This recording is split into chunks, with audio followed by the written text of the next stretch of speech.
இப்பொழுதும் சொல்லுகின்றேன், அனைத்து இந்திய அண்ணா திராவிட முன்னேற்ற கழகத்திற்கு எவர் ஒருவர் துரோகம் செஞ்சாலும் அவர் நடு ரோட்டிலே நிற்பார், விலாசம் இல்லாமல் போய்விடுவார்.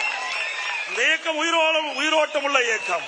பொன்மனச்சம்பல் புரட்சி தலைவர் எம்ஜிஆர், புரட்சி தலைவர் அம்மா இருவரும் சக்திகள் கொண்ட இயக்கம்.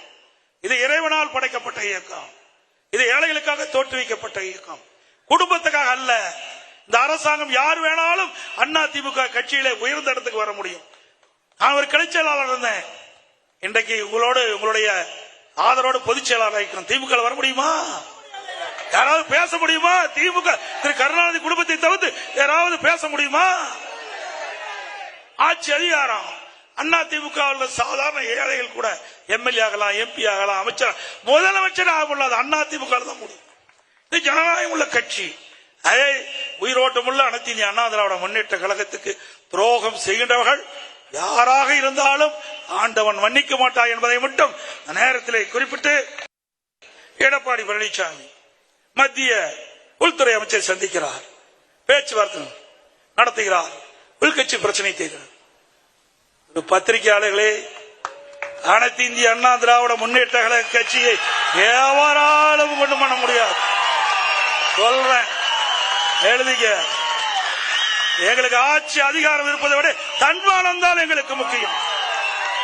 அது ஒரு முள் இம்மையளவு நான் விட்டு கொடுக்க மாட்டேன். சில பேரை கைக்கூலியாக வைத்துக் கொண்டு ஆட்டம் போட்டு இருக்கிறீங்க.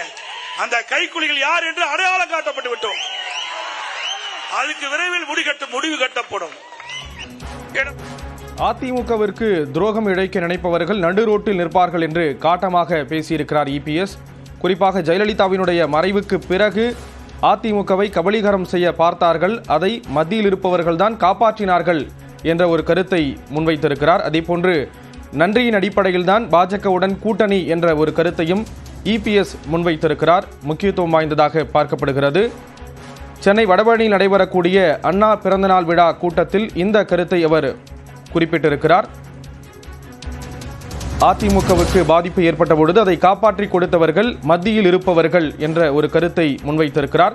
அமித்ஷாவை பார்க்க டெல்லி பயண திட்டத்தை மாற்றியதாக கூறுவது தவறு என்றும் அதிமுக பொதுச் செயலாளர் எடப்பாடி பழனிசாமி கூறியிருக்கிறார். அதிமுகவிற்கு யார் துரோகம் செய்தாலும் அவர்கள் நடு ரோட்டில் நிற்பார்கள் என்ற ஒரு கருத்தை அவர் முன்வைத்திருக்கிறார்.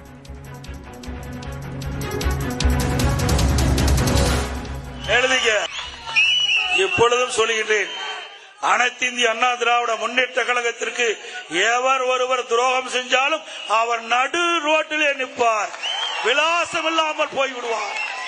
இந்த இயக்கம் உயிரோட்டம் உள்ள இயக்கம். பொன்மனச்சம்பல் புரட்சி தலைவர் எம்ஜிஆர், புரட்சி தலைவர் அம்மா இருவரும் சக்திகள் கொண்ட இயக்கம். இது இறைவனால் படைக்கப்பட்ட இயக்கம். இது ஏழைகளுக்காக தோற்றுவிக்கப்பட்ட இயக்கம், குடும்பத்துக்காக அல்ல. இந்த அரசாங்கம் யார் வேணாலும் அண்ணா திமுக கட்சியிலே உயர்ந்த இடத்துக்கு வர முடியும். நான் ஒரு கிளை செயலாளர் இருந்தேன். இன்றைக்கு உங்களுடைய ஆதரவோடு பொதுச் செயலாளர் திமுக வர முடியுமா? யாராவது பேச முடியுமா? திமுக திரு கருணாநிதி குடும்பத்தை தவிர்த்து யாராவது பேச முடியுமா? ஆட்சி அதிகாரம் அண்ணா திமுக சாதாரண ஏழைகள் கூட எம்எல்ஏ ஆகலாம், எம்பி ஆகலாம், அமைச்சர், முதலமைச்சர் ஆக முடியாது. அண்ணா திமுக தான் முடியும். இது ஜனநாயகம் உள்ள கட்சி. அதே உயிரோட்டம் உள்ள அனைத்து இந்திய அண்ணா திராவிட முன்னேற்ற கழகத்துக்கு துரோகம் செய்கின்றவர்கள் யாராக இருந்தாலும் ஆண்டவன் மன்னிக்க மாட்டார் என்பதை மட்டும் நேரத்தில் குறிப்பிட்டு, இப்பொழுதும் சொல்லுகின்றேன், அனைத்து இந்திய அண்ணா திராவிட முன்னேற்ற இப்பொழுது சொல்லுகின்றேன், இதுவரை கடந்த காலத்திலும் சரி, அனைத்து இந்திய அண்ணா திராவிட முன்னேற்ற கழக ஆட்சி செய்கின்ற பொழுதும் சரி, இப்பொழுதும் சரி, மத்தியிலே இருக்கின்றவர்கள் யாரும் நமக்கு எந்த அச்சுறுத்தலும் கொடுக்கல. நமக்கு நன்மைதான் செய்தார்கள். புரட்சி தலைவி அம்மா மறைவுக்கு பிறகு சில பேர் அந்த கட்சியை கபலீகரம் பண்ண பார்த்தார்கள், ஆட்சி கவிழ்க்க பார்த்தார்கள். அதை காப்பாற்றி கொடுத்தவர்களும் யார் என்று உங்களுக்கு தெரியும். மத்தியில் இருக்கின்றவர்கள் நமக்கு காப்பாற்றி கொடுத்தார். நன்றி மறப்பது நன்று, நன்று அல்லது அன்றே மறப்பது நன்று. பல ஆண்டுக்கு முன்னாவே 26 ஆண்டுகளுக்கு முன்னே வள்ளுவன் ஐயன் வள்ளுவன் சொல்லிவிட்டு போயிருக்கார். அப்படி நன்றியோடு நாங்கள் இருக்கிறோம். இன்றைக்கு கூட்டணி சேருவது அவ்வப்போது நெருக்கிற நிகழ்வு. தேர்தல் நேரத்திலே கட்சிகள் வெற்றி பெற வேண்டும், எதிரிகளை வீழ்த்த வேண்டும். அதுக்கு தகுந்த அரசியல் வியூகம் ஏற்படும். அந்த அடிப்படையில் நம்ம கூட்டணி அமைக்கிறோம்.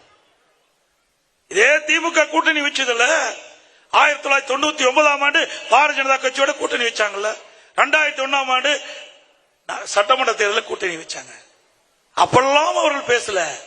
இப்பொழுது அனைத்து இந்திய அண்ணா திராவிட முன்னேற்ற கழகம் கூட்டணி வைத்தவுடன் பயம் வந்துவிட்டது. நடைபெற்ற தேர்தலில் தோல்வியுற்றுவோம் என்று பயம் வந்துவிட்ட காரணத்தினாலே இன்றைக்கு ஏதோ பேசிக் கொண்டிருக்கின்றார்கள். எதற்கும் கவலைப்படுவதில்லை.